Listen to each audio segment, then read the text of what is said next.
আসসালামু আলাইকুম, সবাইকে ওয়েলকাম জানাচ্ছি। সকালে মিষ্টি কুমড়া কাটতেছিলাম, তখন তো বলেছি যে বাসায় চিংড়ি মাছ নেই। এদিকে ওর বাবাও ছিল না, ধ্রুবও ছিল না। পরে নিজেই চলে গেছি বাজারে, যে যাই একটু চিংড়ি মাছ কিনে নিয়ে আসি।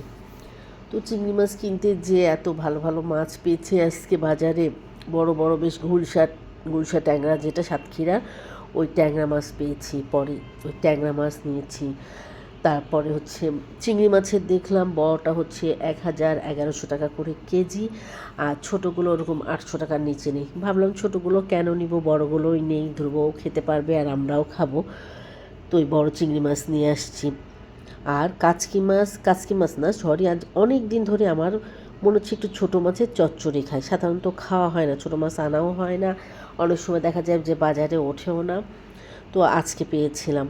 পরে ওই ছোটো মাছ নিয়ে আসছি, চিংড়ি মাছ নিয়ে আসছি, আর ওই ট্যাংরা মাছ নিয়ে আসছি বাজার থেকে। আমাদের এখানকার বাজারটা কোনো সময় বসে, কোনো সময় বসে না। আমি আর 6 নম্বর বাজারে যাই না, শরীরটাও তেমন ভালো ছিল না তো। আর সুন্দর এই যে গাটি কচু নিয়ে আসছি, যে চিংড়ি মাছ দিয়ে বেগুন দিয়ে রান্না করব এটা। পরে এটা রান্না বসিয়ে দিচ্ছি। আজকে নিজের পছন্দের তরকারি সব কিছু রান্না করছি। ভাবলাম চিংড়ি মাছ দিয়ে যখন রান্নাই করছি গাটি কচু আর বেগুন দিয়ে, তাহলে আবার মিষ্টি কুমড়া দিয়ে কেনই করব। এদিকে ছোটো মাছটা বসায় দেবো। দেখেন অনেকগুলা পেঁয়াজ নিয়েছি। এর কারণ হচ্ছে যে মানে অনেক দিন ধরে মন চাচ্ছে, তো তো ভাবলাম একটু, যেহেতু নিজের মন চাচ্ছে, একটু ভালো করে বানাই আজকে। পরে একটু মশলা দিয়ে আর কাঁচামরিচ, রসুন মসুন সব মশলা দিয়ে তেলটা একটু বেশি দিয়েছি। তবেই তো ছোটো মাছটা খেতে ভালো লাগবে, তাই না বলেন? এটাকে ভালো করে আগে মাখিয়ে নিয়েছি। তারপর এর ভিতরে মাছ দিয়ে আলতোভাবে সুন্দর করে আবার নাড়াচাড়া করে একবারে বসিয়ে দিব।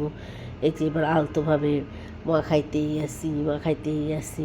অনেক সময় ইউটিউবে ফেসবুকে দেখি তো এরকম মাখাইতে মাখাইতে মনে হয় যেন অর্ধেক রান্না করে ফেলেছে। আসলেই তাই, আজকে আমিও ওরকম আস্তে আস্তে আলতোভাবে মাখাতে মাখাতে আমার কাছে মনে হয়েছে যে এটা অর্ধেক রান্নাই হয়ে গেছে। তারপরে সামান্য অল্প একটু পানি দিয়ে এটাকে চুলায় বসাই দিয়েছি। আমাদের তো অলরেডি খেয়েছি, খাওয়া দাওয়া তো আমাদের কমপ্লিট হয়ে গেছে।